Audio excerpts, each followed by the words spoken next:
लोगोफोर एमेजन वर्षावना जोबोद गेदेर हाग्रामा जाय लाख लाख जुनारफोरनि न' आरो बेवहाय गेदेर उन्दै गासिबो जुनारफ्रानो थायो जाय खायसे जुनारनि बागै मानसिफ्रा मोनथियानो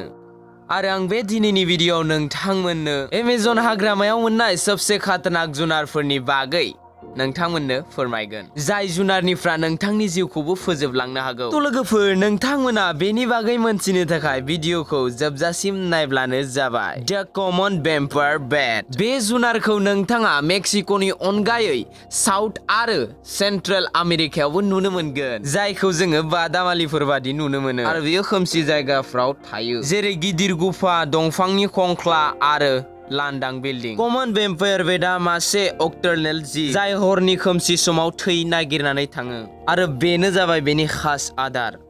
बेयो उन्दुना थानाय गाय मोसौ सैमा गराय आरो दाउफोरनि थैखौ लोङो आरो बेयो मालाबा मानसिखौबो एटाक खालामो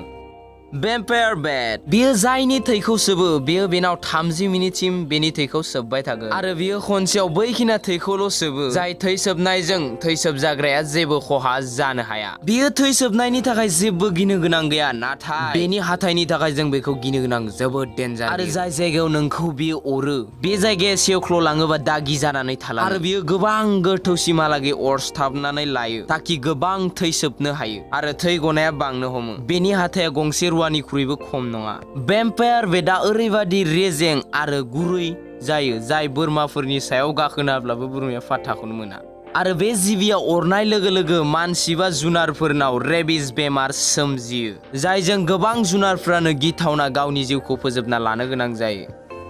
द एमेजोनियन जायन्ट साइन्टिफिड एमेजोनियन गेट साइन्टिफिड बा स्कलोपेन्ड्रा गाइगेन्टिया दुनियानि सबसे गिदिर साइन्टिफिड बेयो जायनि गिदिरथिया 12 इंच बा बेनिख्रुइबो देरसिन जानो हागौ बे जिबिखौ साउथ आमेरिकायाव गोबां जायगायावनो मोननाय जायो जाय जायगायाव एमेजननि लिडार दं जेराव बे साइन्टिफिड एम्फौ आरो फेबियन आर्थ्रोपड रेप्टाइल आरो मेमल्स बेफोरखौ शिकार खालामो एमेजोनियन साइन्टिफिड एम्फौनि अनगायै एम्बु सिपकलि एन्जर जिबौ दाउ आरो बादामालिफोरखौबो बुथारनो हायो बेयो बादामालिखौ शिकार खालामनो थाखाय गुफानि गोजौफ्राव गाखोनानै थायो आरो बे फैनायखौ नेनानै थाबाय थायो आरो खायसे बादामालिनि सायाव एटेक खालामनो चान्स थाब्ला बियो जाय समाव खायसे बादामालिफोरा फैयो बेफोरो फैब्ला बेनि सायाव बारजुमनानै बियो एटेक खालामो आरो बेयो बेनि सायाव बारनानै गावनि बिसखौ दोननानै होयो आरो बेयो गावनि खबजायाव खालामनानै लायो किन्तु बेयो हायाव शिकार खालामनो थाखाय बेयो गावनि सोलेरखौनो बाहायजोबो आरो बेयो गावनि शिकारखौ गावनि सिङाव सोनानै लायो आरो बे जिबा जोबोद बिस गोनांबो जायनि बिसआ जुनारफोरनि अनगायैबो मानसिनि थाखाय खतरनाक बा डेन्जार जायो आरो बेनि बिसजों मानसिखौ गिथावना दुखु खर' सानाय गगा मोननाय आरो बिहुस जानोबो हागौ दि ब्राजिलियान विन्डरिं स्पाइडार बे बिमाखौ आर्म्ड स्पाइडार आरो बेनाना स्पाइडारबो बुङो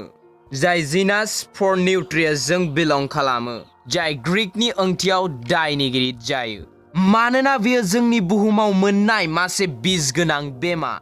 आरो बेनि अरनाया मानसिनि जिउ खहा खालामलांनोबो हागौ बे बेमाया ओरैबादि बिस गोनां जे Guinness book of world record दं बेखौ जोंनि बुहुमनि सबसे जिउ फोजोबग्रा बेमा होननानै फोरमायदों गिख्रंथाव बिस थानायनि जाहोनावबो बे बेमानि महरा गोबां फिसा जायनि गिदिरथिया अनलि 2 इंचल' बे बेमाया माब्लाबाबो गावनि बेमा जे खालामनानै लाया मानोना बियो गावनि जे बानायनो गारना थाबसे जायगायाव थायालासिनो गिदिंबाय थायो आरो बियो गावनि शिकारनि उन खालामगासिनो थायो बे बेमाया साननि गोबां समावनो बन आरो दंफांफोराव सम हगारो आरो बियो हरनि खोमसि समाव अनलि फर शिकार खालामनोल' थाङो बायजोआव जिमा गुबुन बेमानि अनगा एम्बु सिपकलि एन्जरखौबो गावनि शिकार खालामो पिटुभाइपार्स अनलि एनाकन्डायानो एमेजननि खतरनाक शिकारी नङा एमेजन हाग्रामाया खायसे बुहुमनि गोबां गेदेर हाग्रामा आरो बेयाव हाग्राजोंनो बुंफबनाय ओंखायनो बेयाव गोबां डेन्जार जिबौफोरनि न' बेवहाय थानाय गोबां जिबौआनो पिटुभाइपारा बेनि मुं बेनि सोलेराव मोननाय मोननै वारगान आरो पिटसि मोनदों जाय बेनि गन्थं आरो मेगननि सिङाव थायो बे जिबौआ बेफोर आगजुखौ गाव शिकार खालामनो थाखाय बाहायो आरो बे मोनसे जायगानिफ्राय गुबुन मोनसे जायगायाव थांनो थाखाय बाहायो आरो शिकार खालामनो थाङो एमेजनाव गोबां रोखोमनि पिटुभाइपार थायो आरो बेफोर गासैनि बिसाजों मानसि माहारिनि जिउखौ फोजोबलांनो हायो नाथाय नोंथाङा साउथ आमेरिकान राइटालिक जिबौ पेरिटेलहेस आरो बुशमास्टार बायदि खातराक जिबौ थायो। बेफोर जिबौनिफ्राय सांग्रां थानाया गोनांसिन। बुल शार्क बुहुमनाङै गासै बुल शार्कनि 480 जातिखौ नागिरनानै दिहुनबाय। बेफोर गासैनि मादावबो अनलि फर माथामाल'सो मानसिखौ एटेक खालामो आरो बेनि गेजेरावनो मासे खातरनाक शार्कखौ बे एमेजन दैमायाव मोननाय जायो। मासे बुल शार्कआ लगभग 4 मिटार गोलाव जाय गोबां फाग्ला आरो डेन्जार बोलोगोरा जायो आरो गोरलैयैनो बेफोरबायदि गिदिर दैमाफोराव नुनो मोनो। ओंखायनो जायफ्रा दैयाव सानस्रिनानै मोजां मोनो बे एमेजननि दैमायाव हाबनायनि सिगाङावनो सांग्रांथि थानाया गोनांथार। बे नाया बिराद डेन्जार जायो